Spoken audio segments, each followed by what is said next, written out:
Pernah gak sih kalian merasa justru yang paling keras ngejudge perempuan itu ya perempuan juga? Misalnya, ada ibu rumah tangga yang dicap nggak produktif, cuma di rumah doang. Tapi giliran ada perempuan karir, dibilang, ih nggak becus urus rumah tangga. Tahu perempuan yang nikah muda, langsung dikomentarin, duh kok buru-buru amat sih nikahnya? Tapi yang nggak nikah juga dihujat. Kebanyakan milih sih. Loh, ini maunya apa? Kenapa sih kita kayak saling checklist hidup orang lain gitu? Lalu sok-sokan kasih penilaian, seolah ada satu standar hidup yang paling benar. Padahal ya, hidup itu bukan ujian nasional. Nggak ada kunci jawaban yang saklek. Tapi kenapa ya cara pandang kita itu masih kayak gitu?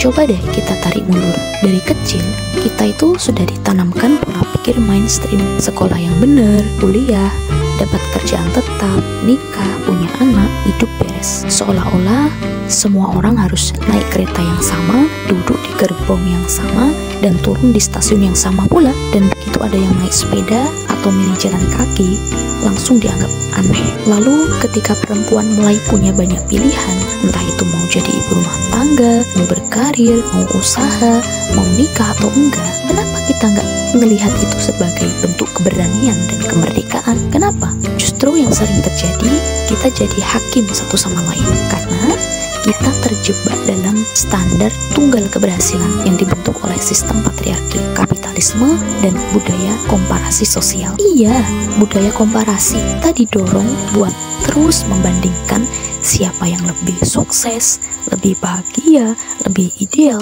dan akhirnya lebih pantas dihormati. Padahal logikanya gini, kalau hidup itu personal, kalau kebahagiaan itu relatif, dan kalau tantangan setiap orang itu beda-beda loh, maka keputusan hidup orang lain bukanlah urusan kita. Tapi apa yang sering terjadi? Kita malah lebih gampang kasih cap dan label untuk dirinya orang lain, karena dibalik itu semua ada rasa tidak aman yang belum selesai. Ada luka dari sistem yang bikin kita saling mencakar, bukan saling menguatkan.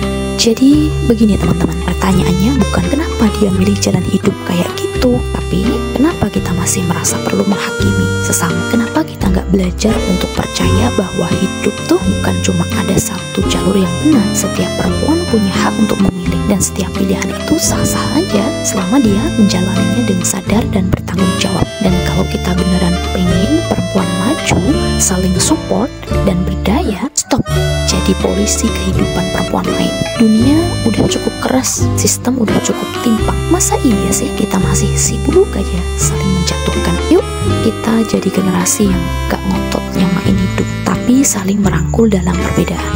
Bagaimana menurut kalian? Pernah gak ngerasain atau justru jadi korban standar hidup yang dipaksakan? Tulis di kolom komentar ya. Aku pengen banget nih baca cerita kalian. Siapa tahu dari obrolan kecil ini ada kesadaran yang tumbuh.